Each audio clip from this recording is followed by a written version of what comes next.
Salut les baroudeurs. Dans cette vidéo, on va voir quel est l'intérêt d'utiliser les vues satellites en complément des cartes topographiques, aussi bien pour la planification de randonnée, de trek ou d'aventure, qu'une fois sur le terrain. Et puis on va comparer 5 plateformes au travers de différents cas pratiques, de façon à ce que vous puissiez voir de quoi il en retourne, si ça peut vous être utile ou pas, et peut-être de gagner des années d'expérience en l'espace d'une vidéo. Donc les 5 plateformes qu'on va comparer sont Google Satellite, Yandex Satellite, donc Yandex le concurrent russe de Google, Bing de Microsoft, et puis sur la plateforme satellite.pro qui utilise Apple Maps, donc la vue satellite de Apple sur la plateforme satellite.pro. Je ne sais pas si satellite.pro est la propriété d'Apple ou pas, mais en tout cas c'est la plateforme que j'utilise habituellement avec Apple Maps. Et puis ArcGIS, j'aurai l'occasion d'en reparler un peu plus tard. Donc vous verrez pourquoi ce choix au fur et à mesure. Peut-être que certains d'entre vous se demanderont pourquoi il n'y a pas l'alternative chinoise Baidu. J'imagine que ça fonctionne très bien en Chine. Pour ma part, les temps de chargement l'ont disqualifié d'office. Je ne suis pas parvenu à faire une seule vue comparative avec Baidu. Et comme vous pouvez le voir, donc là je suis sur le navigateur, il y a énormément d'onglets d'ouvert, donc ne vous inquiétez pas pour tous les onglets, je vais vous guider au fur et à mesure de la vidéo pour que vous ne soyez pas perdu dans la navigation. Et comme vous voyez, le programme est chargé, donc remplissez votre platypus de café et on est parti. Alors, je commence par une petite intro un peu plus théorique pour que tout le monde, débutant ou pas, puisse se raccrocher au truc. Pourquoi utiliser les vues satellites? Donc, petite notion de topographie. En topographie, donc il y a un champ d'étude qui s'appelle la planimétrie. Voilà, la planimétrie, petite définition, c'est l'étude et le report des éléments caractéristiques du terrain, qu'ils soient artificiels ou naturels, sur un plan en 2 dimensions, dans le respect des proportions et des relations géométriques.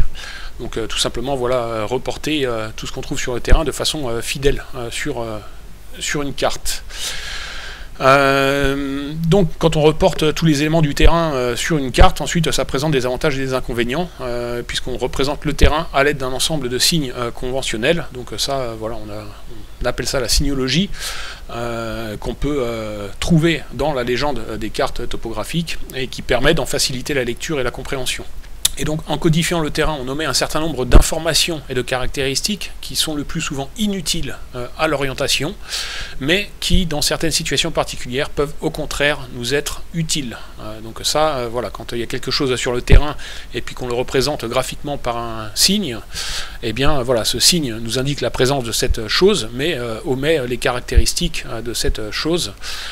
Et donc, afin de ne pas surcharger les cartes, voilà, on limite le nombre de signes, et donc il y a nécessairement une perte d'information quand on transcrit sur une carte la réalité du terrain par des symboles. En bref, utiliser les vues satellites permet donc d'acquérir plus d'informations sur la nature du terrain que la représentation graphique nous en donne, et ou de vérifier que la réalité du terrain est fidèle à ce qui est représenté sur la carte, en particulier si les cartes sont anciennes, puisque le terrain est susceptible d'évoluer, en particulier les infrastructures.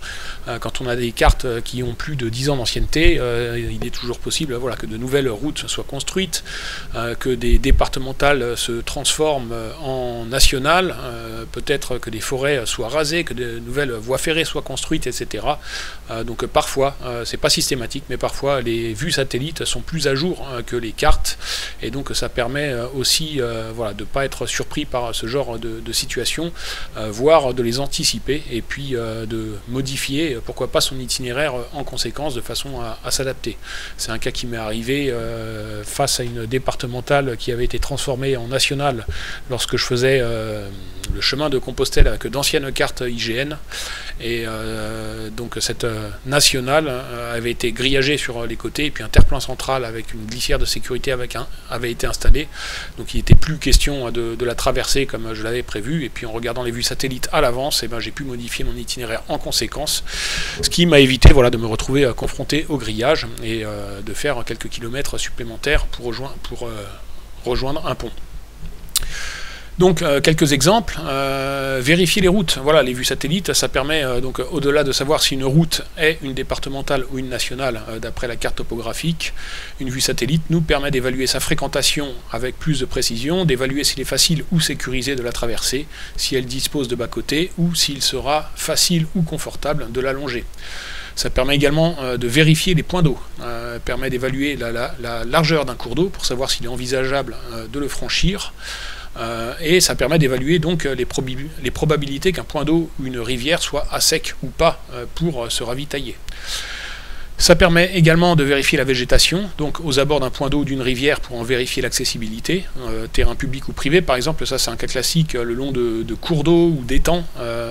Sur une carte, voilà, on peut voir un cours d'eau qu'on peut planifier comme point de ravitaillement, et puis en regardant les vues satellites, c'est pas systématique, mais parfois on peut s'apercevoir qu'il y a des grillages, on peut apercevoir des clôtures qui empêchent l'accès au cours d'eau, et donc à ce moment-là on peut éliminer ce cours d'eau comme un point de ravitaillement, et puis en chercher un autre, plutôt que éventuellement faire un détour pour se rendre sur ce point d'eau. Donc voilà, présence de clôture, et puis donc la végétation, herbe, taillis ou roncier. Donc regarder un point d'eau sur la vue satellite, ça permet de vérifier son accessibilité en termes de végétation.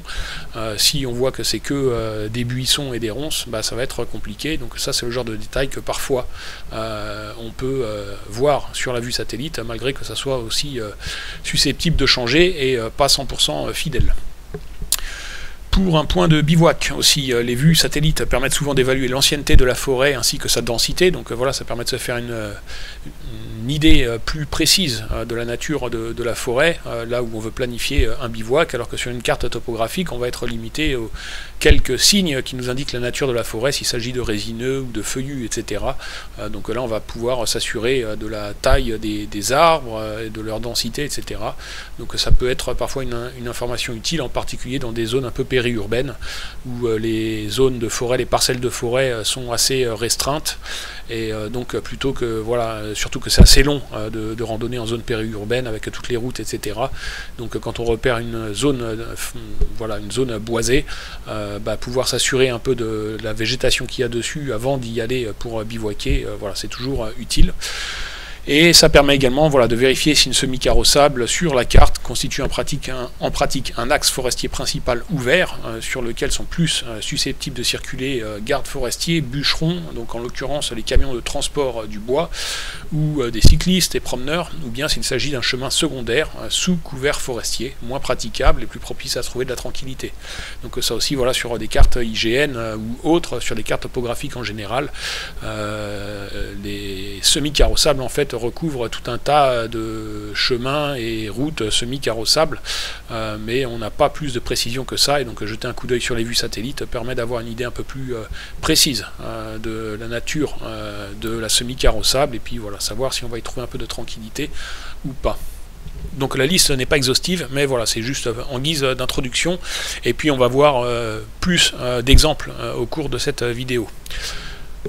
On passe maintenant rapidement à une illustration des quelques exemples que je vous ai donnés, et on démarre donc sur des cartes, là sur Google Maps, toujours voilà, de façon à ce que les débutants puissent raccrocher un peu au sujet. Donc ici on est sur Google Maps, donc pour les très grands débutants, voilà un premier truc à savoir, quand vous êtes sur Google Maps, on se trouve ici sur le parc naturel régional du Gâtinais, en banlieue sud-est de Paris, avec la magnifique forêt de Fontainebleau. Si vous n'êtes pas de la région, que vous venez en région parisienne, c'est vraiment la forêt à visiter, ville de Fontainebleau également, et puis on trouve aussi ici, si je zoome, voilà, Milly-la-Forêt aussi, très jolie petite ville à visiter si vous n'êtes pas du coin. Donc je disais, si vous êtes complet débutant sur Google Maps, en fonction du niveau de zoom, on peut très rapidement se faire avoir. Ici on a une zone en vert foncé qu'on peut imaginer être de la forêt.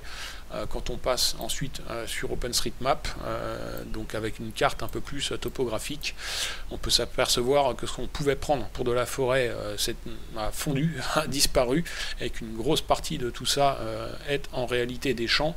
Et non seulement c'est des champs, mais en plus on peut y trouver ici, voilà, des zones d'exploitation, d'extraction de roches, des carrières. Donc là on a 3 zones de carrières, et un peu plus bas on peut également y trouver un aérodrome. Donc voilà, malgré que ça soit un parc naturel régional, c'est pas exempt d'infrastructures complètement urbaines, voire industrielles, aux abords desquelles il n'est pas du tout agréable de randonner.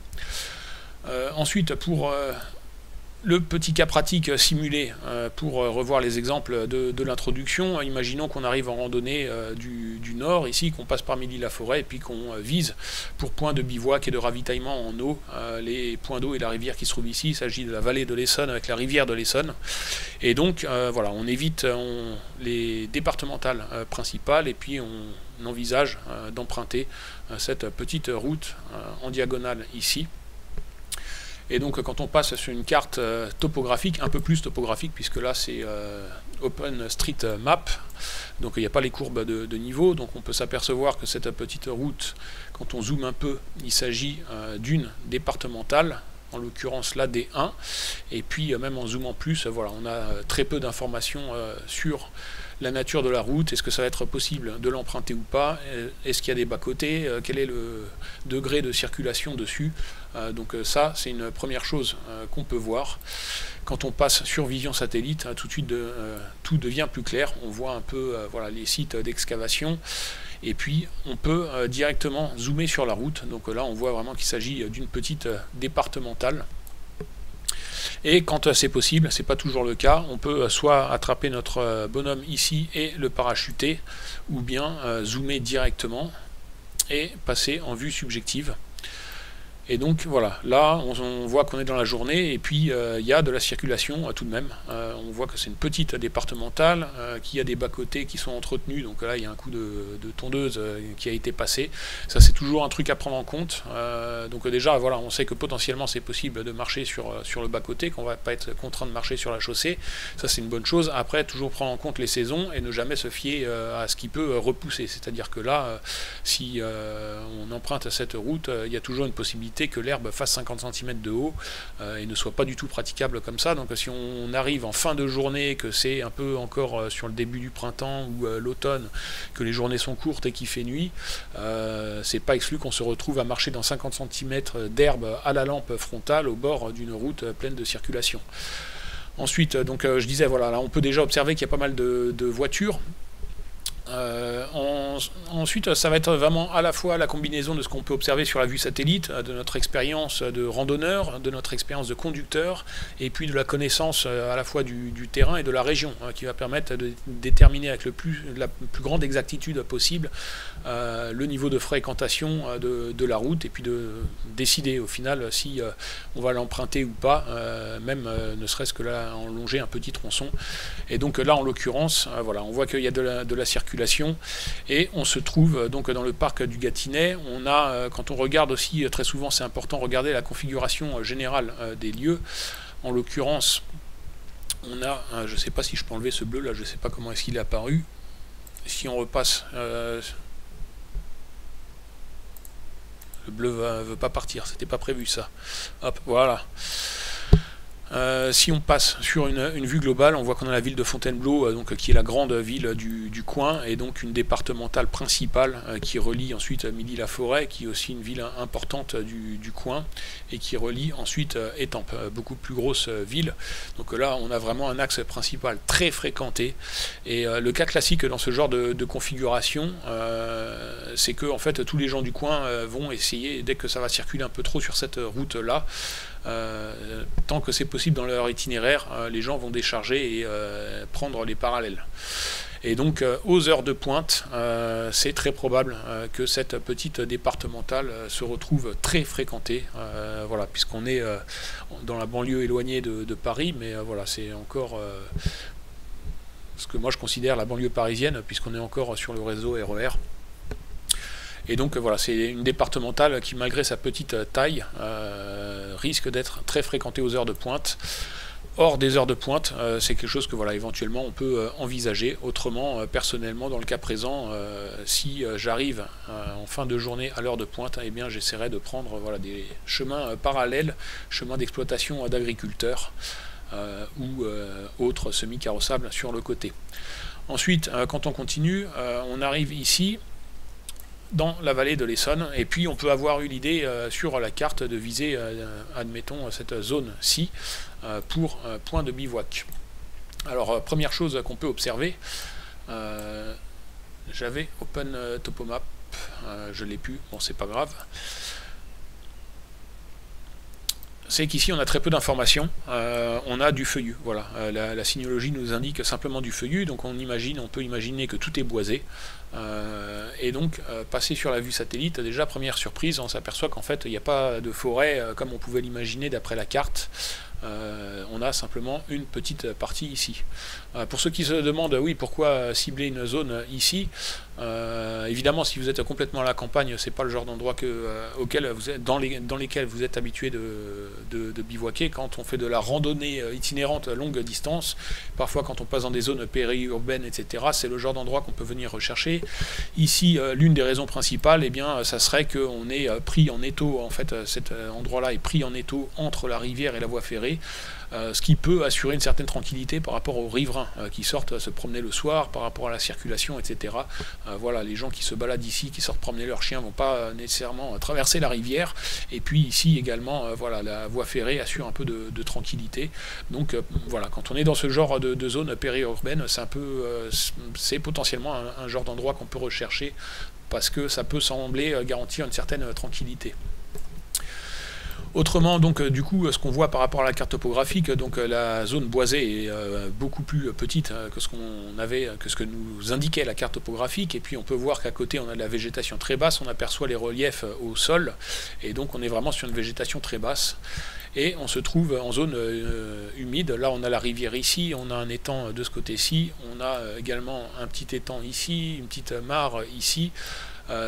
Donc très probablement en fonction de la météo et de la saison, on est clairement dans une zone humide, et potentiellement si c'est une période de pluie ou autre, c'est une zone qui peut être marécageuse, et donc ça va être une zone à éviter. Donc voilà ce que peut le genre d'information que nous permet d'avoir la vue satellite et qu'on n'avait pas avec la carte topographique. Autre élément, comme je disais, ça permet de mesurer la taille des rivières. Donc là, sur Google Maps, vous avez toujours cette possibilité de cliquer d'un côté, Measure Distance, donc mesurer la distance, cliquer de l'autre côté. Ici, on voit qu'on a 16 mètres. Autrement, donc ça, c'est uniquement avec Google Maps. Autrement, la méthode générale que je vous recommande, enfin que voilà, je vous montre tout simplement, et parce que mesurer la distance de cette façon-là, ça ne va pas fonctionner avec toutes les plateformes. La méthode simple, vous pouvez voir ici qu'on a une échelle en bas à droite, dans certaines applications c'est en bas à gauche. On peut simplement faire coulisser la vue sur l'échelle, et donc là on voit qu'on a, selon les endroits, entre 10 et 15 mètres de largeur du cours d'eau.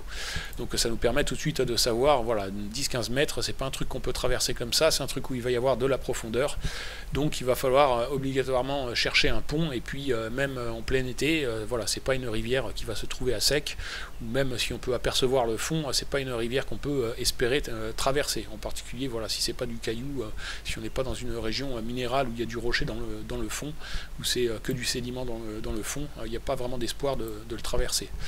Donc ça aussi c'est une information que nous donne la vue satellite.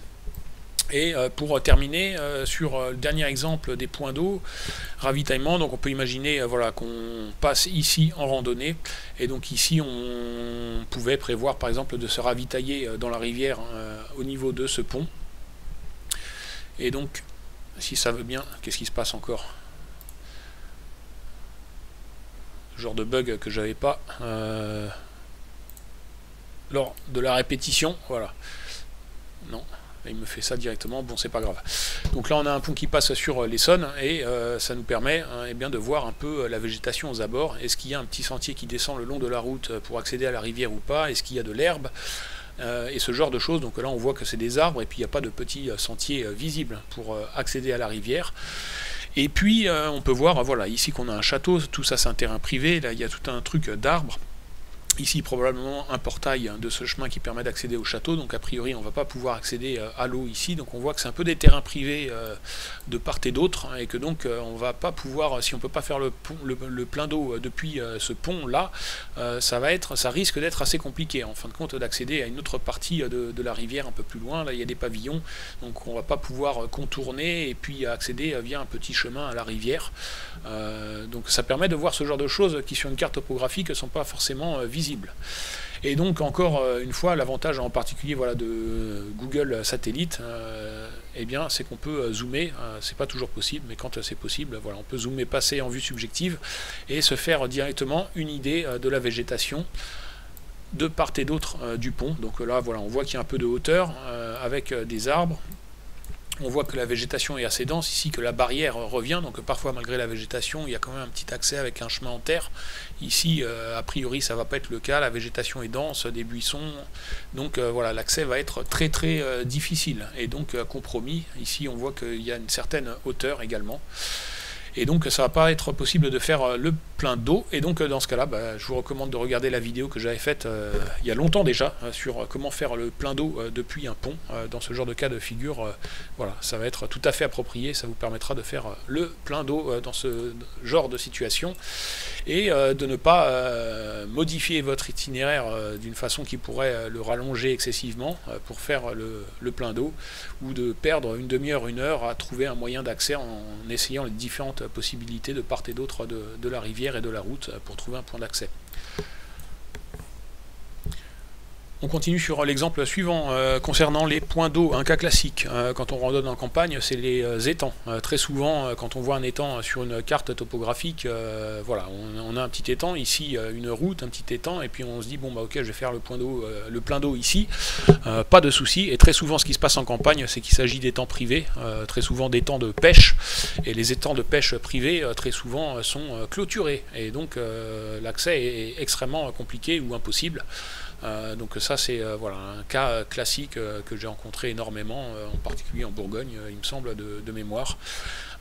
Donc passer en vue satellite, ça permet voilà, d'avoir un peu plus d'informations que simplement ce que nous donne la carte topographique.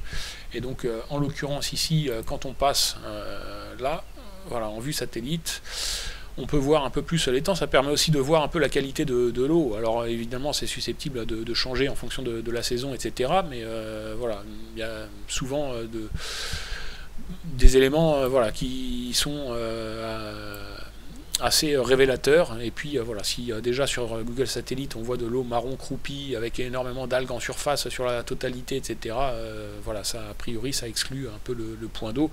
Maintenant quand on voit des roseaux, etc., ou des lentilles d'eau, ce genre de choses qui peuvent nettoyer l'eau, et puis en fonction de la couleur, de la dimension, etc., ça peut aussi donner des indications sur la nature de l'eau dans l'étang. Là en l'occurrence l'étang se trouve dans de la forêt, donc on ne va pas parvenir à voir s'il y a une clôture autour ou pas. Et encore une fois, on peut, là on peut deviner un petit peu un sentier au travers des arbres. Donc encore une fois, on peut parachuter notre petit bonhomme, passer en vue subjective, et puis regarder ce qu'il en est. Et donc là on voit une clôture ici, mais on voit qu'il n'y a pas de grillage de part et d'autre.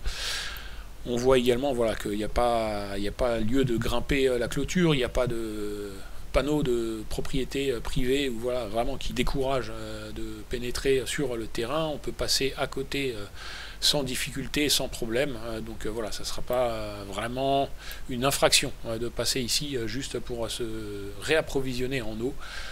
Donc voilà le genre d'information que nous donne la vue satellite et qu'on n'aurait pas avec une simple carte topographique. On passe à l'exemple suivant. Alors, celui-ci aussi, ça dépend de la signalogie, ça dépend des fonds de carte. Alors oui, j'ai pas précisé dans l'introduction. Là, c'est l'exemple. Là, c'est les exemples de départ hein, où on démarre avec les cartes topographiques pour aider un peu à la transition avant de se plonger vraiment dans les vues satellites, pour que les débutants puissent prendre le truc, mettre les pieds dans le bain. Mais je vais faire aussi une vidéo dédiée au fond de cartes sur les différentes applications, différents sites internet. Là, cette vidéo-là, tout le reste va être dédié aux vues satellites. Dans le cas présent, on se trouve dans le parc du Morvan, un peu à l'est, à l'ouest du parc du Morvan, si ma mémoire est bonne. Et donc, question de signologie aussi, donc voilà, très souvent sur les fonds de carte, la signologie laisse à désirer. Là, on est sur Open Topomap, et ici, le petit bâtiment qu'on voit ici, c'est un lavoir.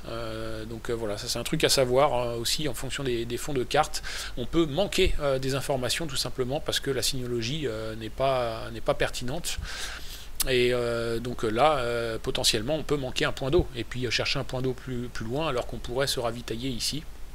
Là, ce qui est un lavoir est indiqué simplement comme une maison et il n'y a aucun moyen de deviner que c'est un lavoir. Quand on passe ensuite sur Google Satellite, voilà, on a un peu plus d'informations. Ici, c'est indiqué lavoir de Parigny-la-Rose. Et en zoomant un peu, qu'est-ce qu'on voit? On voit qu'on a un fossé ici qui est à sec. Et on a une mare ici complètement croupie. Donc, ce qui nous indique, voilà, un lavoir, bon, c'est peut-être pas évident pour les grands débutants. Si un lavoir, ça veut dire soit qu'il y a une source ou soit qu'il y a une arrivée d'eau. Donc qui arrive par une rivière. Très souvent, ça peut être détourné. Donc vous avez une rivière ou une source sur le bord du village ou aux abords du village, et puis un tuyau qui va prendre une partie de l'eau pour l'amener jusqu'au lavoir.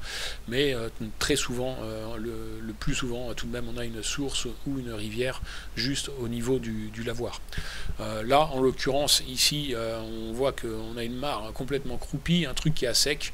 Donc il n'y a pas une source qui vient vraiment alimenter de façon conséquente tout ça. Donc a priori c'est un point d'eau qu'on va éliminer, à moins que vraiment notre itinéraire passe sur cette route là, et auquel cas voilà, ça ne demande pas un gros détour d'aller vérifier s'il n'y a pas une source vraiment à ce niveau là qui laisserait échapper un filet d'eau pur et potable encore. Mais autrement, voilà, s'il y a besoin de faire un détour, c'est un point d'eau qu'on va éliminer. Et j'en profite pour rappeler que je recommande toujours dans la planification des randos de planifier minimum 2 points d'eau, justement pour ce genre de raison. Ça permet de parer à toute éventualité si un point d'eau est à sec, si une eau est insalubre et ce genre de choses. Quand on a 2 points d'eau sur son itinéraire, voilà, on sait que s'il y en a un qui ne va pas, l'autre ira. En tout cas, voilà, ça réduit le risque au maximum. Et puis dans sa journée de marche, ça permet de calculer aussi sa journée de marche correctement jusqu'au point d'eau le plus éloigné, d'estimer combien d'heures de marche il va nous falloir pour l'atteindre et ne pas se retrouver à marcher jusqu'à minuit parce que le premier point d'eau qu'on avait planifié est à sec. Ensuite, on passe sur un exemple similaire.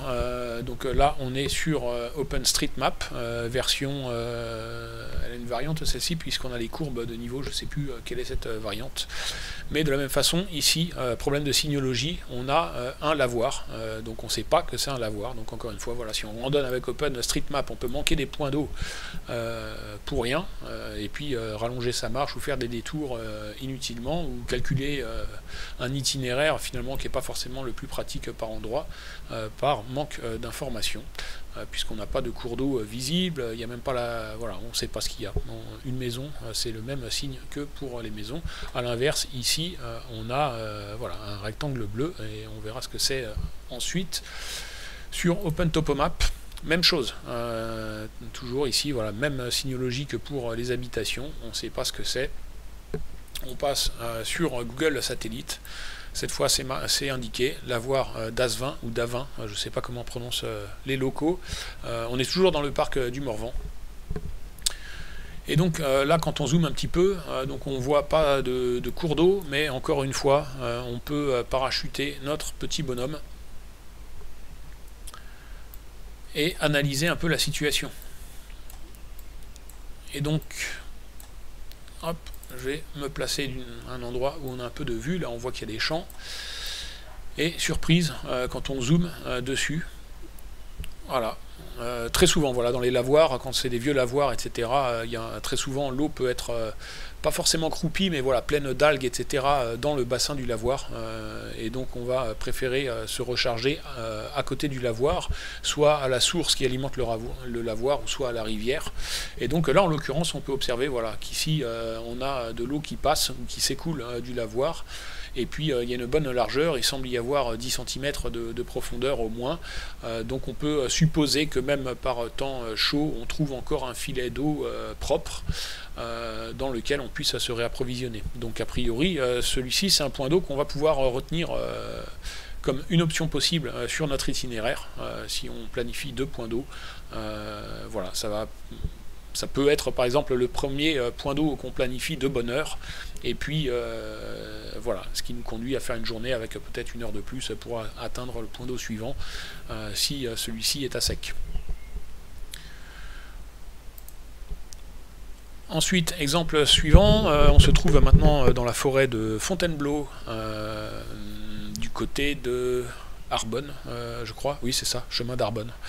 Et donc là, on peut observer d'après, on est sur OpenTopoMap, on peut observer d'après la signalogie que de ce côté-ci, là, on a de la forêt de résineux, on a ces petits triangles, et de ce côté-ci, de la forêt de feuillus. Entre les deux, on a une bande blanche avec des tirets verts, voilà, qui sont tirets ou guillemets verts, qui sont pas très explicites, on se demande un peu ce que c'est. Et puis donc là ce qui nous intéresse c'est le point que j'ai indiqué, il n'y a rien du tout d'indiqué, par contre on a des trucs là dont on ne sait pas trop ce que c'est. Si on passe sur OpenStreetMap, même endroit, on a une bande verte, donc là voilà, on peut en déduire a priori que c'est de l'herbe. Et on n'a pas plus d'informations que ça. Et un truc particulier sur OpenStreetMap, ça nous permet d'avoir un peu plus de données quand on clique sur la flèche avec le point d'interrogation, ici, Query Features. Ça vient... Décidément, rien ne marche comme dans la démo. Pourquoi ça ne charge plus? Ah, voilà. Et donc voilà, ça vient charger les informations relatives à l'endroit où j'ai cliqué, et donc là, en l'occurrence, on peut s'apercevoir qu'il s'agit d'un pipeline, l'aqueduc de la Vanne, qui vient s'afficher quand on passe la souris là-dessus. Donc c'est très chouette d'avoir ce genre d'informations en option dans Google Street Map, mais ça aurait aussi été très chouette de les avoir par défaut, puisque je ne sais pas du tout si cette fonctionnalité-là est présente dans l'application. Quand on utilise OpenStreetMap, les fonds de cartes OpenStreetMap dans différentes applications, je ne crois pas qu'on puisse accéder à ça. Et s'il y a une application OpenStreetMap, je ne sais pas si on peut avoir ce genre d'informations-là. Et c'est des informations qui, quand on randonne, peuvent nous être utiles, comme on va le voir ensuite, puisque quand on passe sur la vue satellite, surprise, on est exactement au même endroit, et qu'est-ce qu'on a? Eh bien un morceau d'aqueduc vraiment visible et assez imposant, comme vous pouvez le voir là dans la vidéo, dans l'extrait vidéo, puisque je suis passé à cet endroit-là. On est sur un bout d'infrastructure assez imposant, et qui peut nous être particulièrement utile pour confirmer notre position, voilà, avec 100% d'exactitude.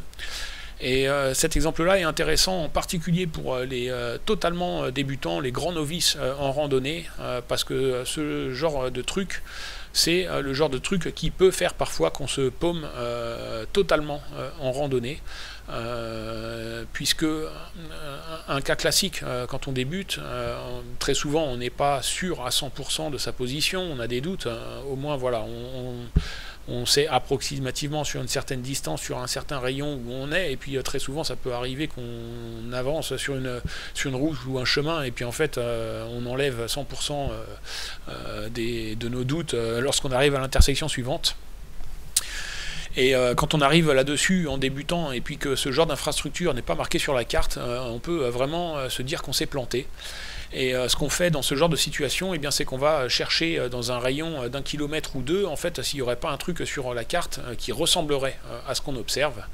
Et si, comme dans le cas présent, eh bien, on trouve sur la carte un peu plus loin quelque chose qui y ressemble, comme on peut le voir ici, eh bien, on peut en déduire qu'en fait, on s'est gouré, qu'on n'est pas à l'endroit où l'on est, mais qu'on est à cet endroit où il y a ce truc qui ressemble. Et donc, à poursuivre son itinéraire à partir de cette position erronée sur la carte, jusqu'à parvenir à l'intersection suivante, à laquelle on ne comprend plus rien du tout, puisque en général, après ça, la ressemblance s'arrête là, et du coup, on se retrouve vraiment complètement paumé une bonne fois pour toutes.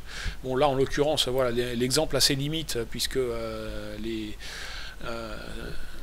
les signes ici qui ressemblent aux morceaux d'aqueduc qu'on peut observer, voilà, il n'y a pas de chemin qui les croise, mais si d'aventure il y avait eu un chemin à cet endroit-là, clairement, voilà, un débutant qui arrive, qui n'est pas sûr de sa position et qui jette un coup d'œil sur la carte, clairement, s'il y avait eu un chemin à cet endroit-là, voilà, il va en déduire qu'en fait il se trouve à cet endroit-là, et puis repartir d'ici sur la carte, et puis à l'intersection suivante, et être complètement paumé.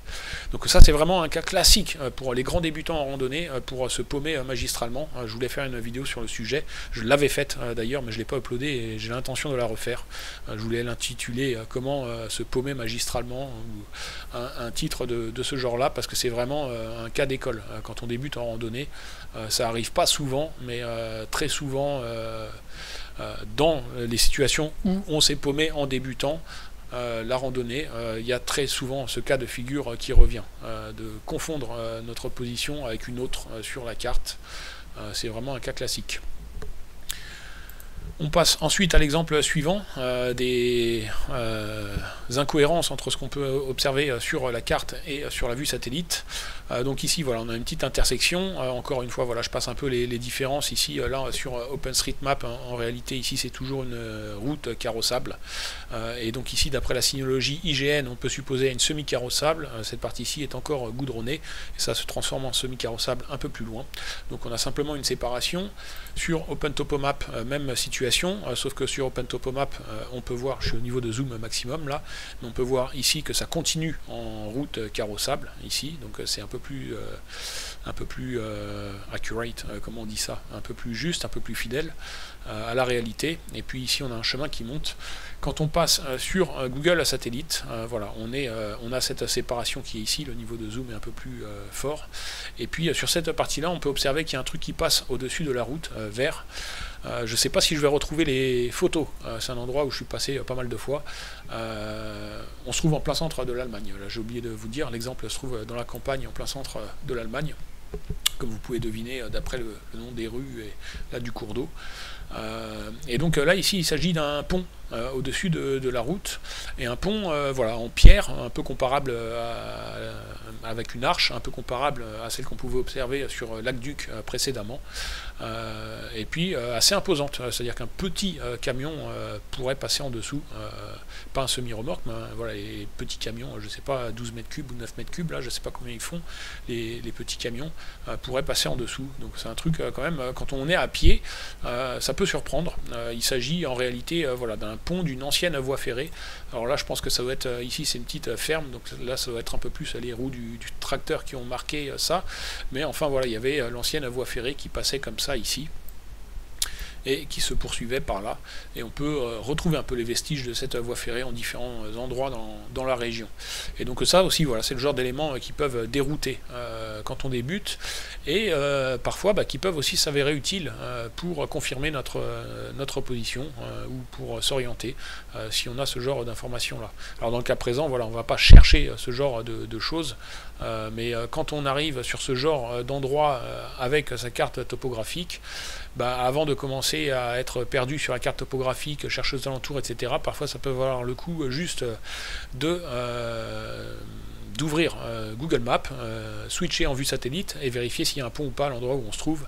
Et voilà, ça permet d'éviter de passer quelques instants complètement désorienté sur la carte à chercher où est-ce que ça pourrait se trouver et à essayer de comprendre la situation.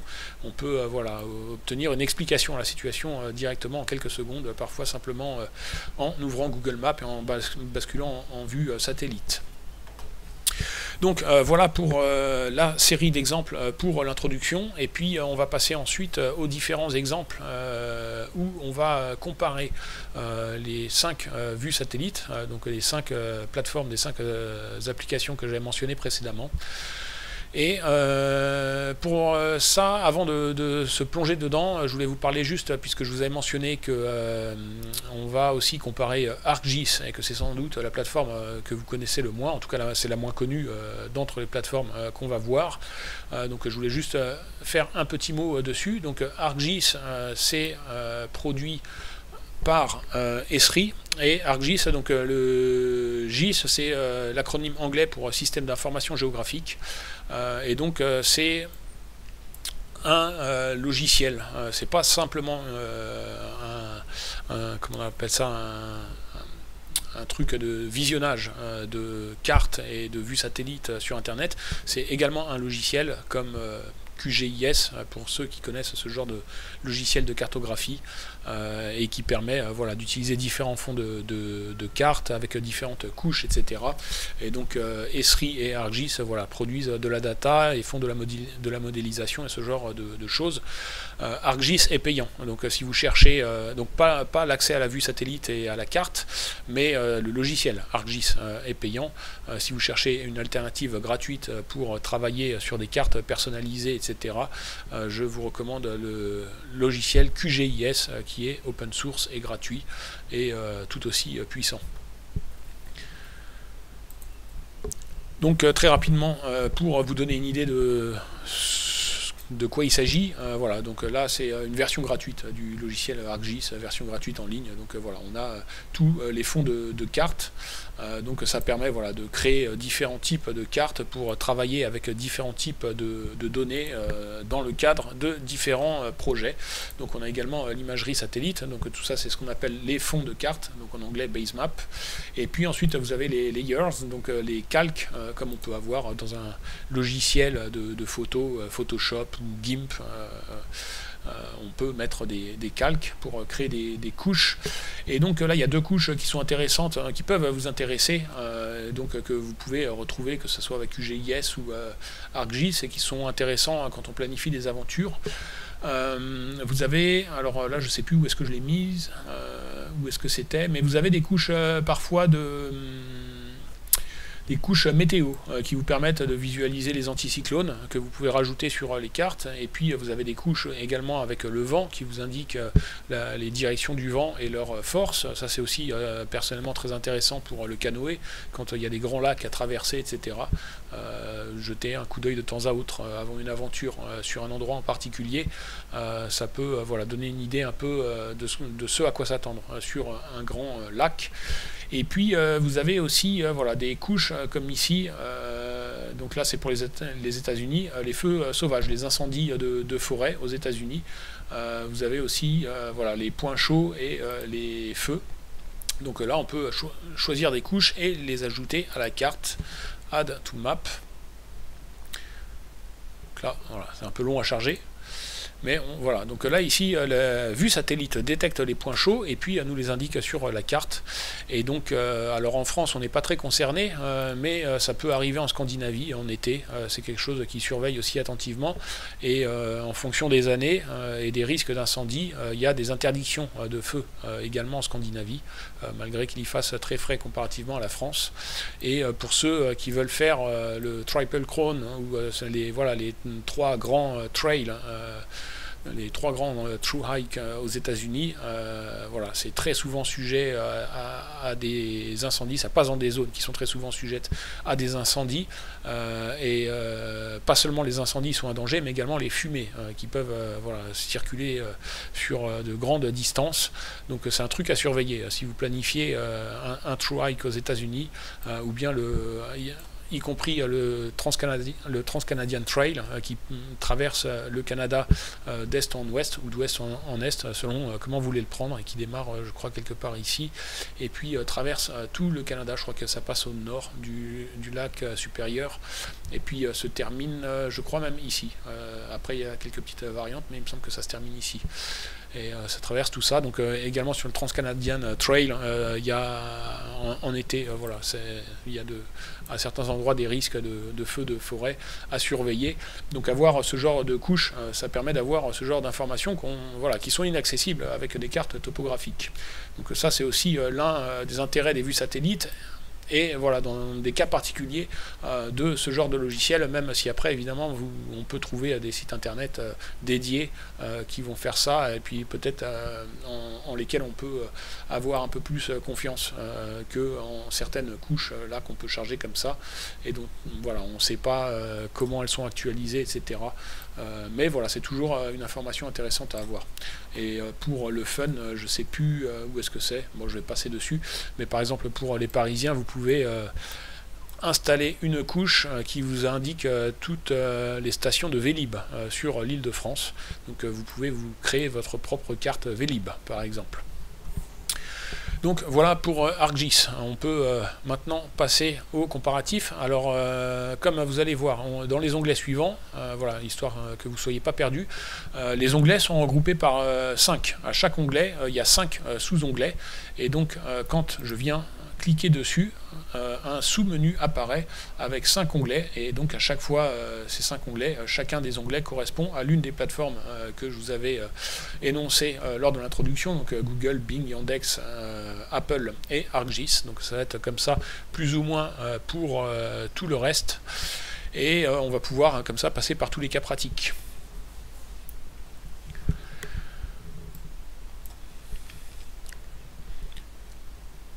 Donc pour ces exemples de comparatifs de vue satellite, j'ai choisi de revenir sur la région de Roggen où j'ai fait mon aventure en canoë, que vous pouvez voir sur YouTube, pour la simple raison que c'est celle que j'ai encore en tête, puisque j'ai passé énormément de temps sur les vues satellites pour la planifier, étudier mon itinéraire, voir les différentes possibilités.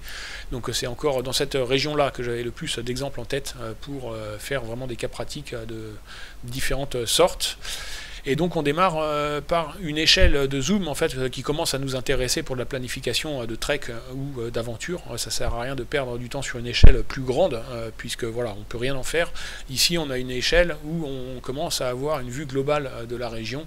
En l'occurrence, moi j'avais démarré mon aventure ici et j'avais terminé ici en canoë et puis j'étais revenu à pied. Donc voilà, là c'est une échelle où on peut avoir l'ensemble d'une aventure et puis se faire une idée générale un peu du terrain. Et donc la première observation qu'on peut faire là sur Google Maps, alors c'est le genre de situation qui n'arrive pas très souvent en France ou en Europe centrale, j'imagine, ou de l'Ouest en général, mais dès qu'on commence à se balader un peu plus sur le globe, sur Google Satellite, eh bien il existe encore de nombreuses zones de flou où la qualité de l'image voilà, rend la vue satellite assez inexploitable. Donc là en l'occurrence j'avais démarré mon aventure quelque part par là et là on peut voir que l'image satellite de Google est inexploitable. Donc voilà déjà l'une des premières raisons d'utiliser aussi d'autres vues satellites et que voilà, on a l'exemple que Google Satellite dans certaines situations est insuffisant. On passe ensuite à Bing. Et donc là, voilà, on a une vue sans flou, même en zoomant un peu. Et on va passer tout de suite au suivant pour faire ressortir certaines caractéristiques.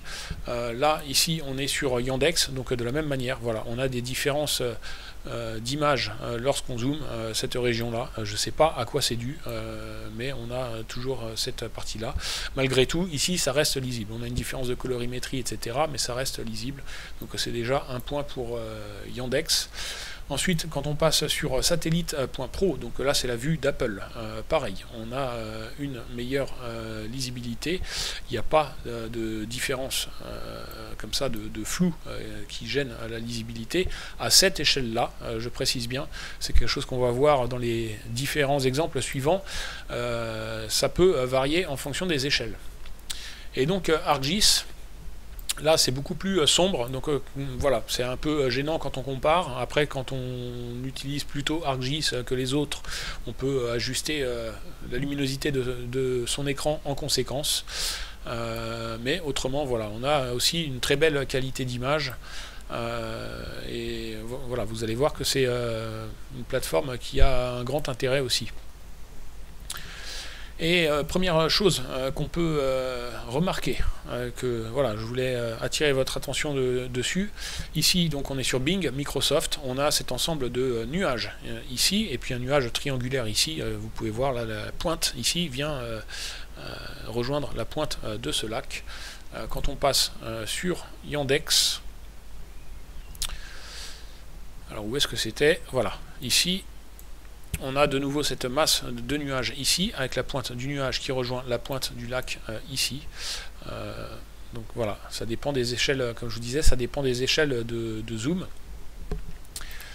Et puis ici sur Apple Maps, pareil, on retrouve cette masse de nuages avec ce nuage triangulaire qui rejoint la pointe de ce lac. Donc première révélation dans cette vidéo, c'est que au travers de toutes les plateformes, en fait, il arrive qu'elles utilisent strictement les mêmes images provenant des mêmes satellites à certaines échelles. Là, en l'occurrence, Microsoft, Yandex et Apple utilisent les mêmes images du même satellite à cette échelle de zoom. La seule différence, c'est une différence de traitement d'image postérieure, donc il y a une différence de traitement colorimétrique et de pixelisation aussi, comme on va le voir ensuite avec ArcGIS et Apple Maps, mais on peut voilà, avoir strictement les mêmes images à certaines échelles de zoom, voilà, en fonction des échelles de zoom, ça peut changer d'un satellite à l'autre, donc en fait il n'est pas possible, si vous amusez, si vous êtes dit tiens, très bien ce comparatif de vision satellite, je vais prendre mon calepin et puis compter les points, et puis comme ça je saurai lequel utiliser à la fin, je vous arrête tout de suite, vous allez voir au travers de tous les exemples qu'en fait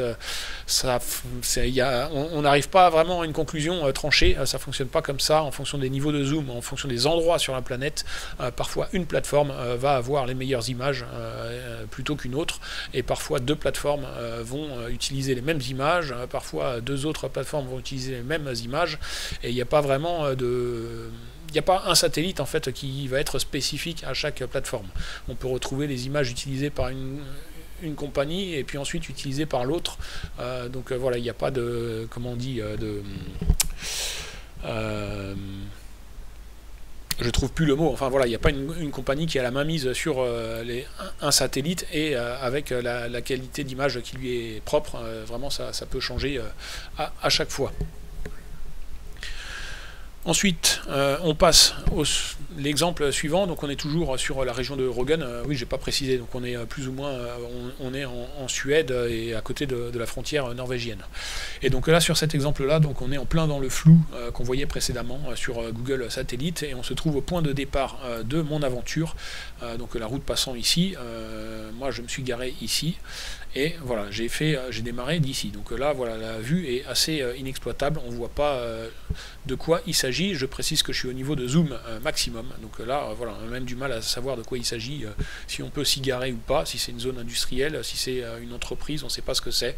Et puis ici, on ne voit pas ce qu'il y a. Là, on voit pas, on devine qu'il y a quelque chose ici, mais on ne sait pas ce que c'est. Et on n'a pas plus d'informations que ça. Quand on passe sur Bing, voilà, ça se passe de commentaires. Je ne suis pas au niveau de zoom maximum, mais même en dézoomant, l'image est inexploitable. Quand on passe sur Yandex, voilà, jolie petite surprise, on a à la place de cette zone de flou une différence de colorimétrie. On voit que ça a sans doute été pris, les images ont été faites à différents moments de l'année, peut-être parfois ça arrive à différentes saisons, donc parfois ça peut arriver qu'on ait un côté gelé et puis l'autre non, mais en tous les cas on a une image qui est beaucoup plus lisible. Ici voilà, on commence à deviner qu'il s'agit d'un parking, on peut voir la rivière qu'on ne voyait pas du tout avant, et puis ici voilà, on peut deviner soit des bateaux soit des cabanes, on ne sait pas trop ce que c'est, et moi j'avais démarré d'ici, mais on a une image, on peut même distinguer un petit bout de trail ici, donc voilà, en l'occurrence sur Yandex on a déjà une image beaucoup plus exploitable pour planifier un trek ou vérifier quelque chose sur son itinéraire lorsqu'on est en train de marcher. Ensuite, on passe sur Apple Maps, Apple Satellite, sur la plateforme satellite.pro. Et donc là, voilà, c'est le jour et la nuit. On a une image vraiment qui n'a rien à voir. Voilà, tout est net, clair, même luminosité, pas de flou.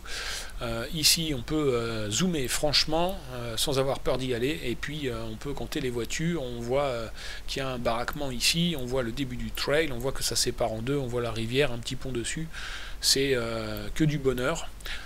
Ici on distingue très clairement le trail, et puis quand on zoome ici, voilà, on voit qu'il s'agit de baraquement, et puis ici voilà, par déduction on sait qu'il s'agit d'un ponton. Et puis là il y a une cabane sous les arbres, là où j'avais passé ma première nuit qu'on voit pas, j'avais démarré mon aventure d'ici. Mais voilà, on a vraiment une image là avec laquelle on peut travailler pour planifier un trek ou une aventure, et puis pour vérifier, une fois qu'on est sur le terrain, si on veut vérifier un endroit, on a vraiment voilà, quelque chose d'exploitable. Et petite révélation, donc voilà, ArcGIS, on a strictement la même image, donc la majorité du temps, vous allez voir que ArcGIS utilise les mêmes vues satellites que Apple Maps, donc on a strictement la même image, tout aussi exploitable. Et la différence près, donc c'est ça que je voulais vous montrer aussi. Alors il y a un point à mentionner, c'est que si vous travaillez, vous avez un onglet ArcGIS ouvert dans le navigateur et puis que vous passez faire autre chose, etc. Très souvent, en fait, ça garde pas l'image en cache, donc ça va recharger, le site ArcGIS va se recharger, mais il va se recharger avec la carte du monde et il va pas se recharger à l'endroit où vous aviez zoomé. Donc ça c'est assez embêtant. Je sais pas si c'est le cas dans la version Pro, mais en tout cas voilà, dans cette version par défaut, c'est un truc qui peut être assez embêtant. Voilà, quand on laisse des onglets ouverts pour planifier une aventure, ça prend du temps et on peut avoir ce genre d'onglet ouvert pendant des semaines, voire des mois. Donc quand on doit à chaque fois rezoomer, c'est un truc un peu fastidieux. Toujours est-il, voilà, le petit détail comparatif que je voulais vous montrer entre ArcGIS et Apple Satellite. Donc ils utilisent les mêmes images à satellite, mais le traitement de l'image est différent, et donc en l'occurrence sur Apple Satellite, je peux switcher un peu entre les onglets pour que la différence vous saute aux yeux. L'image d'ArcGIS est plus floue, et donc en réalité elle est plus naturelle, c'est l'image brute, et sur Apple Satellite il y a eu une pixelisation qui permet d'avoir un sentiment de netteté. J'étais en train de penser au mot suivant tout en prononçant celui-là. Voilà, on a un sentiment de netteté général qu'on n'a pas avec ArcGIS. Donc après c'est question de goût, puisque de toute façon cette pixelisation artificielle qui donne l'impression d'avoir une vue plus détaillée ne rajoute pas d'informations à l'image originelle. Donc on n'aura pas plus d'informations en utilisant voilà, une image plus pixelisée qu'avec ArcGIS. Je prends pour exemple, là si on regarde ce petit cabanon et puis ces deux taches blanches ici, on ne voit pas plus de quoi il s'agit que si on est sur ArcGIS, on voit toujours ces deux taches blanches. Et voilà, on a ce sentiment de netteté ici, mais voilà. Bon, en l'occurrence, on devine qu'il s'agit de bateaux ou de canoës, mais visuellement, voilà, en réalité, on n'a pas plus d'informations. Donc c'est juste voilà, question de confort personnel, sans doute que voilà, certains d'entre nous préféreront ArcGIS et d'autres la vue de Apple Maps sur satellite.pro. On continue avec l'exemple suivant. Donc voilà, on va passer en revue différents types d'exemples. Et dans le cas présent, je vous propose de faire un petit jeu et d'essayer de vous faire une représentation mentale des reliefs. Petit jeu d'interprétation, de lecture du terrain, de la vue satellite, et d'essayer de vous représenter les reliefs, puisque c'est toujours l'une des difficultés lorsqu'on utilise les vues satellites, et que eh bien, voilà, la lecture qu'on peut en faire dépend grandement pas de la qualité, mais de la façon du traitement de l'image, comment c'est contrasté, et puis d'un certain nombre de paramètres qu'on va voir ensuite. Donc je vous laisse vous faire une petite représentation mentale de cette zone centrale de l'écran, comment vous imaginez les reliefs. Donc on a voilà, avec un lac ici, peut-être potentiellement, on ne sait pas s'il y a un cours d'eau là-dedans ou quoi. Et puis on passe voilà, au même endroit sur Bing, qui, bon, je les ai pas cachés là. On a deux informations supplémentaires qui nous donnent une indication. Et puis voilà, sur Apple Maps, même endroit. Et puis donc ArcGIS, c'est la même vue, voilà. Et là, pour les grands débutants, on arrive à la fin de ce petit jeu. Je ne vais pas vous faire languir plus longtemps, mais pour les petits débutants, je vous donne voilà, un petit exemple de cas concret d'interprétation, de lecture du sol. En l'occurrence, donc on peut observer une zone grise ici. Quand on observe un peu la, je sais pas, la rugosimétrie ou granulométrie du terrain, je sais pas, rugosimétrie, je sais pas si ça existe. Enfin voilà, si on regarde la texture du terrain, on peut voir que cette partie ici, voilà, n'a pas la même texture que le reste. Donc il semble y avoir une certaine cohérence de la roche sur cette zone-là. On a un lac ici, et puis ce qu'on peut observer, c'est qu'on a une espèce de zone circulaire végétale tout autour, voilà, qui qu'il s'agisse d'arbres ou d'herbes ou peu importe, on a une zone verte circulaire tout autour de cette partie-là, dont la texture n'est pas la même qu'ailleurs. Et puis quand on observe un peu les failles, alors il y a ce lac un peu qui nous met en difficulté avec cette partie-là, on a du mal à interpréter ça, mais on peut quand même de façon globale, si on reste sur une vue d'ensemble, voir qu'en fait toutes ces failles sont un petit peu excentriques, c'est-à-dire que là on observe voilà, ces parties où les failles partent vers le haut, on voit ici des failles qui partent vers le côté gauche. Ici, on a des failles donc, qui partent du lac vers le bas, cette partie-là encore qui part vers le bas, et sur la droite, des failles qui partent vers la droite. Donc ça, c'est assez caractéristique voilà, d'un gros relief général d'une montagne, avec des écoulements tout autour, qui viennent alimenter de la végétation tout autour. Donc là, très vraisemblablement, on a un gros massif rocheux sur lequel l'eau s'écoule et vient alimenter de la végétation autour. Donc voilà, c'est juste quelques notions un peu pour introduire la lecture de terrain d'après la géologie pour les débutants. Mais ensuite, voilà, pourquoi je vous ai fait ce petit jeu, tout simplement parce que comment faire ma transition? Oui. En fonction du terrain et de la façon dont sont prises, dont sont faites les prises de vue satellites, en fait, ça change complètement la lecture qu'on peut avoir du terrain. Et donc, les plus anciens d'entre nous savent sans doute que les Russes étaient extrêmement performants et en avance en cartographie. Les Russes étaient les premiers à avoir cartographié la très grande partie de la planète à des échelles très intéressantes, voilà, jusqu'au 100 000. Donc 100 000, voilà, c'est pas encore de la carte de randonnée, mais c'est de la carte avec laquelle, dans les grandes lignes, on peut commencer à naviguer à pied. Bon, c'est toujours difficile sur le terrain, mais en tout cas, voilà, c'est en carte de survie sur une aventure globale, pour couvrir l'entièreté d'un trek, avoir une carte au 100 000, c'est de la carte avec laquelle on peut encore s'orienter et naviguer à pied. Donc c'est une échelle assez intéressante. Et les cartes topographiques russes, voilà, jusqu'à il y a encore 20 ans, étaient encore assez pertinentes, et en réalité le sont toujours dans des zones géologiques, 100% géologiques comme ça. Évidemment, depuis maintenant, avec leur ancienneté, dans des zones urbanisées, les infrastructures ont tellement évolué que maintenant, voilà, elles sont inexploitables, on ne peut plus les utiliser, c'est devenu beaucoup trop compliqué de les utiliser dans des zones urbanisées, mais dans des coins de la planète où on n'a que de la géologie comme ça, bon, bah, ça n'a pas beaucoup changé, donc en réalité elles sont toujours bonnes. Et c'est des cartes qui sont libres de droit, on peut les trouver gratuitement, alors elles ne sont pas faciles à trouver, mais elles sont gratuites et on peut y accéder. Je crois qu'il y a même des applications mobiles de cartographie russe, et donc encore à ce jour, il y a des coins de la planète en Afrique ou autres où on peut utiliser ces cartes russes et où elles sont encore pertinentes, parce qu'en réalité, bon, en France, c'est quelque chose qu'on a oublié depuis un moment, mais les cartes 1,25 000 et les cartes au 1,50 000, dans de nombreux pays du monde, c'est des cartes militaires qui sont encore réservées à l'armée et qui ne sont pas commercialisées, qui ne sont pas accessibles au public. Et donc, il y a des coins de la planète, voilà, 100% géologiques, où les cartes russes peuvent encore avoir une certaine pertinence.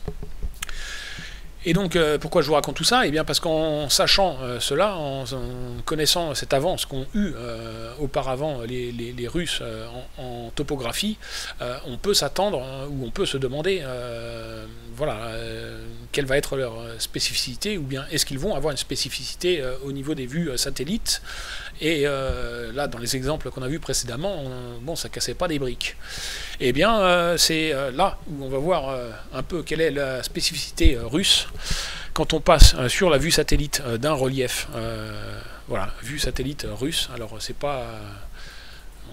on ne va pas exagérer, parler de génie russe, mais en tout cas, je pense qu'on peut parler d'ingénuité russe.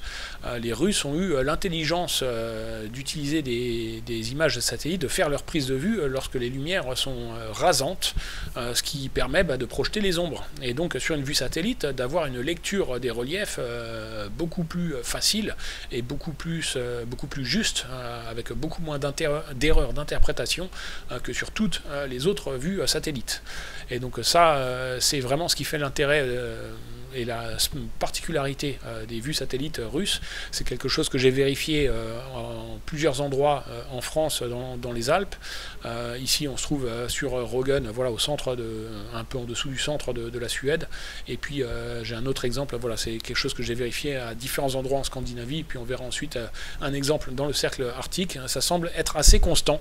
Les Russes font leur prise de vue lorsque les lumières sont rasantes, et donc à chaque fois qu'on veut utiliser une vue satellite et puis pouvoir avoir une bonne lecture du terrain et des reliefs, c'est toujours intéressant de basculer sur Yandex Satellite, parce que c'est vraiment voilà, le plus adapté pour ça. Et vous allez me dire, oui, mais bon, puisqu'on a des cartes topographiques avec les courbes de niveau, finalement, quel est l'intérêt, c'est bien joli, mais quel est l'intérêt d'essayer d'avoir une lecture des reliefs sur une vue satellite, alors qu'on a les courbes de niveau sur les cartes satellites, sur les cartes topographiques? Eh bien, en l'occurrence, je ne vous ai pas choisi cet exemple par hasard, lorsque je planifiais mon trail, puisque je suis passé là à pied. Donc voilà le relief qu'on a.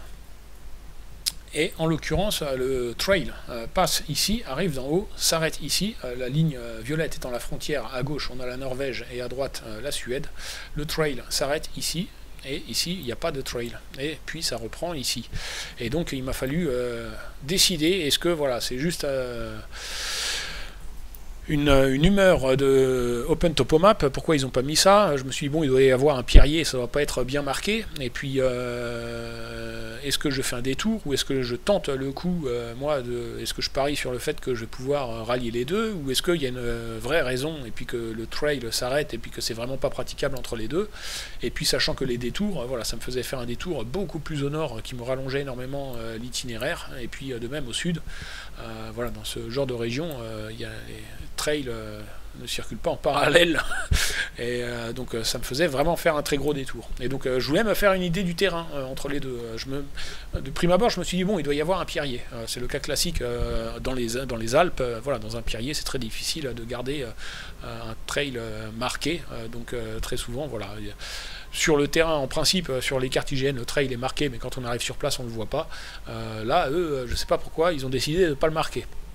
Et donc, passer sur Yandex Satellite m'a permis de me faire voilà, une idée du terrain un peu plus précise. Alors, Yandex Satellite combiné avec les autres applications satellites, mais disons que voilà, Yandex permet d'avoir une vue globale avec une bonne lecture des reliefs qui me permet voilà, d'avoir une idée assez précise de ce à quoi m'attendre sur cette partie où le trail n'était pas indiqué sur Open Topomap.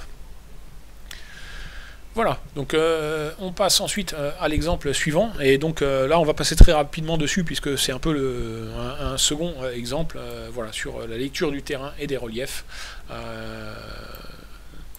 de ce qu'on arrive à faire avec les vues satellites.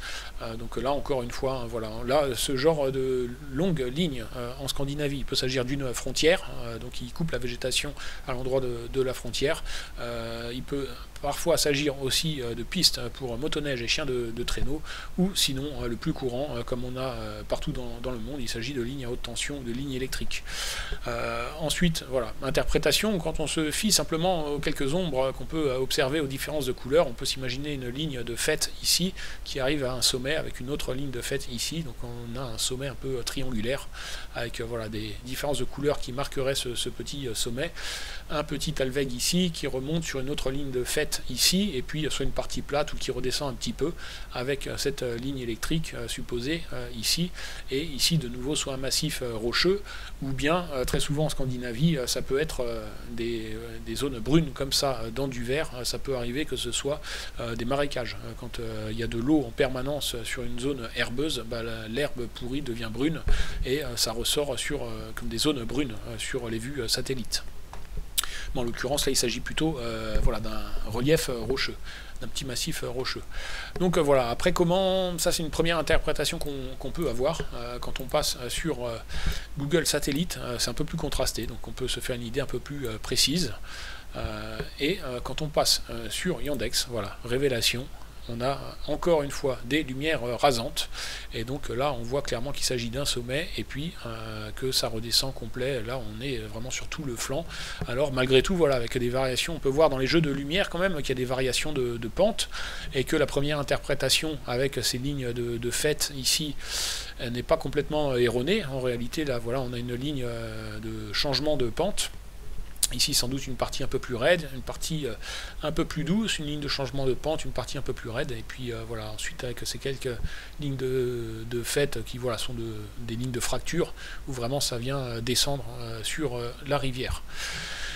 Donc voilà, encore une illustration pour terminer avec cette caractéristique, cette spécificité de Yandex satellite. J'ai oublié de mentionner, là ça se trouve, on est dans le cercle arctique en Norvège, sur un endroit que j'étudie, un endroit où j'étudie l'itinéraire d'une possible future aventure. Donc c'est peut-être un endroit où je passerai en canoë. On continue ensuite dans les exemples. Alors exemple encore canoë, premier exemple canoë, les précédents n'étaient pas canoë. Ça sera, je crois, le seul exemple canoë, mais c'est intéressant parce que ça nous apprend beaucoup, ça apporte beaucoup aussi pour la planification d'itinéraire canoë. On se trouve ici donc de nouveau dans Røgen, à cette grande cascade. Si vous avez regardé mon aventure, alors vous le verrez dans la vidéo intégrale, mais autrement dans les épisodes de l'aventure à Røgen, je crois que c'est cascade au cœur de l'aventure. Il y avait un épisode comme ça, de toute façon c'est sur la vignette de la vidéo, on voit un peu cette cascade, donc on se trouve ici. Et donc quand on est sur Bing, bon voilà, on a une vue, on aperçoit un peu des rapides ici, et puis là juste avant la cascade, on n'a pas de lisibilité du tout, donc on peut pas en faire grand chose.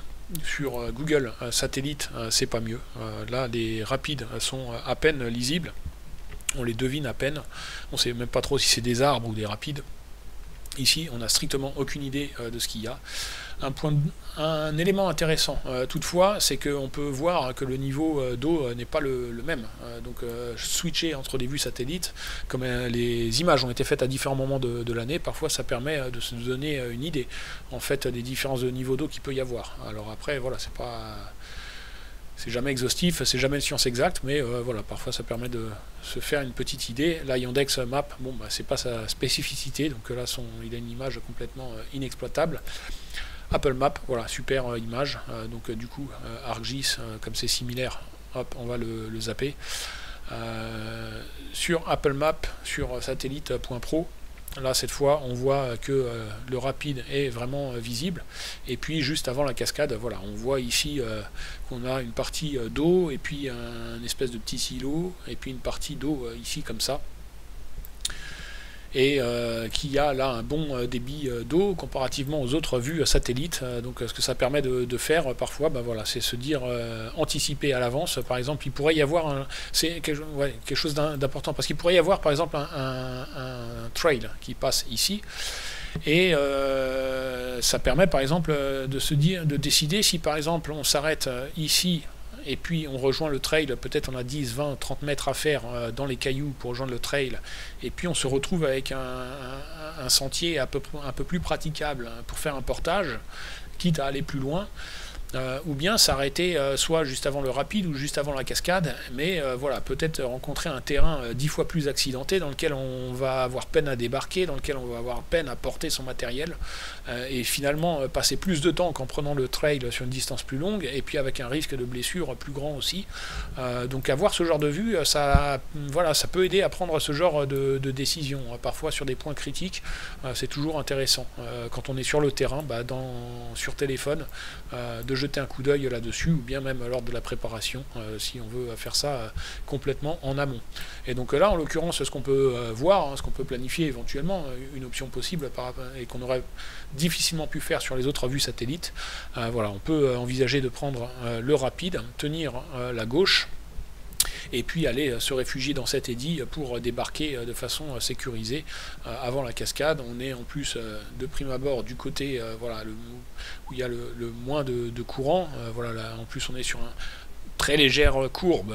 Il y avait une courbe inverse juste avant, donc voilà, a priori on va avoir un courant plus fort sur l'extérieur, même si ça va pas forcément être très marqué, mais voilà, on sait que voilà, on peut tenir la gauche, en tenant bien la gauche, voilà, on peut choper cet édit ici et puis s'arrêter pour débarquer ici. Donc ça permet ce genre de choses. Et donc voilà, quand on planifie des itinéraires en canoë, avoir une lecture des rapides comme ça, c'est jamais voilà, c'est jamais exact, mais ça donne quand même des indications qui sont assez intéressantes. Parfois, voilà, il y a certains endroits, on peut tout de suite les exclure, on sait qu'il va falloir faire un portage. Et puis il y en a d'autres, voilà, qui sur certaines vues satellites, à certains niveaux de zoom, sur Google ou autre, en fait on n'a pas une bonne lecture, on n'a absolument aucune idée du rapide, quoi, c'est trop flou. Et donc là c'est vraiment, quand on planifie un itinéraire canoë, la possibilité de répertorier les rapides, créer des waypoints, et puis en indiquant leur niveau, avec leur niveau de difficulté, en surévaluant le niveau pour pas se laisser surprendre, et puis idéalement en plaçant le waypoint un peu avant à un endroit où on sait qu'on va pouvoir s'arrêter, ça permet voilà, d'être tout à fait serein quand on est sur le terrain. Alors évidemment c'est le genre de choses, de situations, voilà, choses qu'on n'a pas forcément à faire lorsqu'on loue son canoë dans une agence et qu'on emprunte un circuit balisé, enfin balisé, pas balisé, mais en tout cas un circuit connu, et en général l'agence nous fournit une carte où il y a déjà toutes les informations dessus, mais quand on veut commencer à planifier ses propres itinéraires, voilà, c'est le genre de choses qu'on peut vouloir faire, plutôt que partir à la Indiana Jones et à tout découvrir le moment venu. On passe ensuite à l'exemple suivant, on revient en centre de l'Allemagne, donc voilà, là c'est un exemple un peu bateau, et j'ai pas grand chose à dire dessus, si ce n'est que voilà, c'est un endroit où je viens bivouaquer assez régulièrement. Là on est sur donc Yandex, là on voit que bon, c'est un petit lac, mais on a même peine à deviner si c'est un lac ou un champ, où on ne sait pas trop ce que c'est inexploitable. Donc Yandex, encore une fois, sa spécificité, c'est vraiment les reliefs, même si parfois ça arrive voilà, que dans certaines situations, lorsqu'on a une mauvaise vue sur les autres cartes, on peut trouver toujours une bonne vue sur Yandex. Cette fois sur Microsoft, voilà, on a une vue un peu mieux, mais voilà, un peu sépia, donc pas terrible, on a du mal à voir un peu ce que ça vaut, un peu le bord de ce petit étang. Quand on passe sur satellite.pro, donc Apple Maps, là pour une fois on a une mauvaise image. Encore une fois, c'est pas terrible.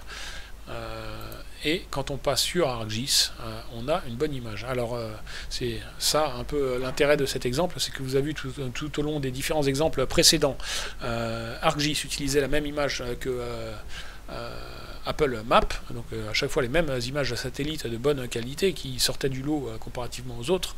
Et puis là, ce coup-ci, on ne sait pas pourquoi Apple Maps voilà, a choisi d'utiliser une image beaucoup moins bonne, enfin de ne pas utiliser la même qu'il utilise habituellement, alors que ArcGIS, lui est resté sur la même.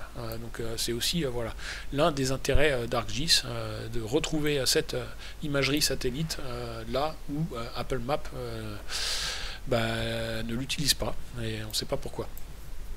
Et encore, voilà, Google Maps, alors ça, je vous apprends rien, dès qu'on se trouve voilà, dans des zones plus urbanisées, dans des pays plus urbanisés, quand on n'est pas dans les pleines zones sauvages, voilà, Google Maps, Google Satellite sort toujours très bien son épingle du lot, et puis nous offre voilà, des vues voilà, qui sont très souvent parmi les meilleurs, et donc là on peut vraiment voir les abords de ce petit étang et ce qu'on peut y faire. En l'occurrence, moi je viens souvent bivouaquer, pas sur cette partie là, mais ici, ou bien dans les bois de ce côté là ou autre.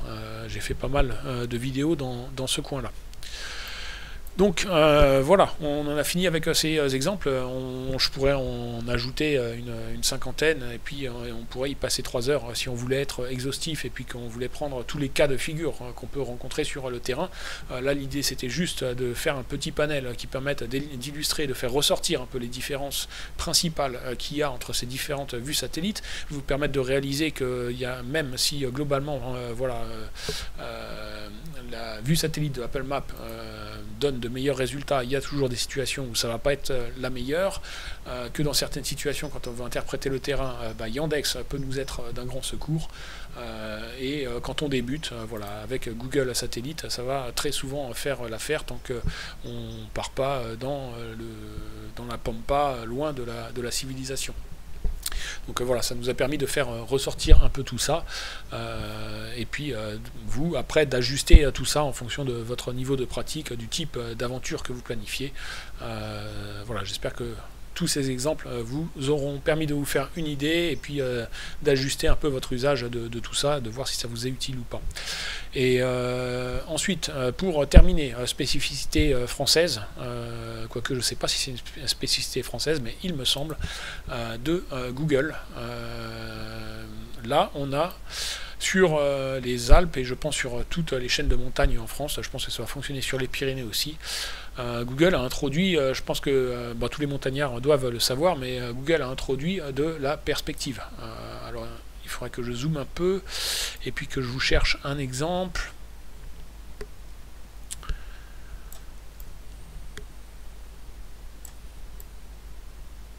Et là, comme par hasard, ça fonctionne pas quand je veux vous le montrer. Qu'est-ce qui se passe? On va essayer de réactualiser.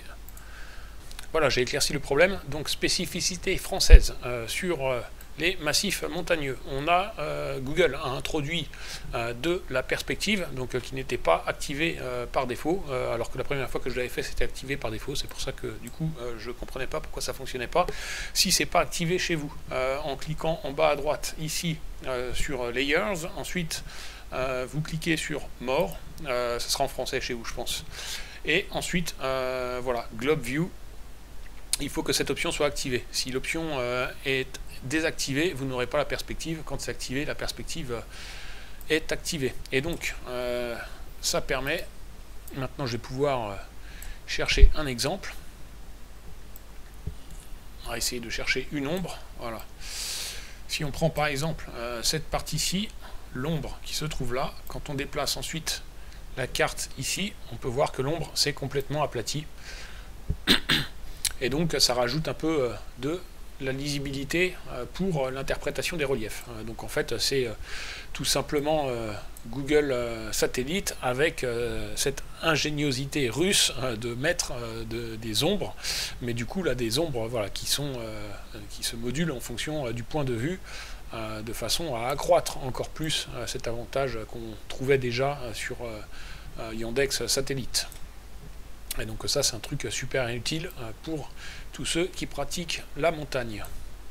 Donc voilà, rapidement pour conclure cette vidéo, maintenant qu'on a tout vu, moi comment je fonctionne, qu'est-ce que j'utilise? Par défaut, j'ai tendance à utiliser la vue de Apple dans satellite.pro. Donc voilà, le plus souvent je suis sur satellite.pro, c'est ce que je vais utiliser quand j'ai besoin d'une vue satellite. Dès que je suis dans des zones urbaines, je vais switcher sur Google Maps, Google Satellite, de façon à avoir toutes les indications supplémentaires qu'on peut trouver avec les photos, etc. Donc voilà, il y a toutes ces informations-là qui sont intéressantes d'avoir.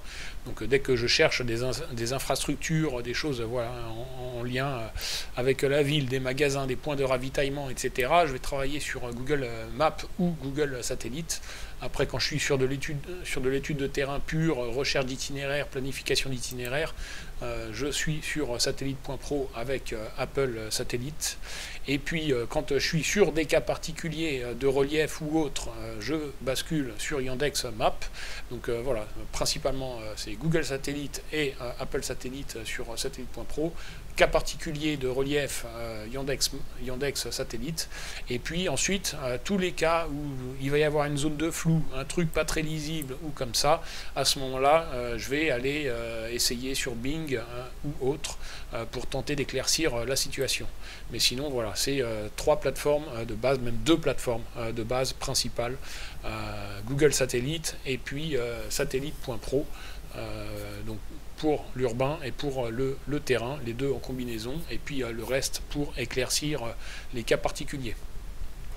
Voilà, j'espère que cette vidéo sera utile. J'en ferai une similaire pour comparer tous les fonds de cartes. Donc OpenStreetMap, je viens de me souvenir, je ne sais plus c'était sur quel exemple, où on avait des courbes de niveau sur OpenStreetMap. Il me semble qu'il y a une couche OpenStreetMap terrain. Donc c'est ça qui avait ajouté les courbes de niveau. Donc je ferai une vidéo pour comparer tous les fonds de cartes comme ça, OpenTopomap, OpenStreetMap terrain, et puis d'autres, parce que j'en ai aussi utilisé beaucoup d'autres. Majoritairement, j'utilise OpenTopoMap, mais voilà, il y en a d'autres aussi qui peuvent être intéressants de comparer. Donc il y aura une vidéo équivalente pour ça. Et puis voilà, en attendant, j'espère que cette vidéo vous sera utile, qu'elle vous aidera voilà, dans la planification de vos treks ou vos aventures, qu'elle pourra éventuellement parfois vous rendre service sur le terrain. Et puis je vous dis à une prochaine. Ciao!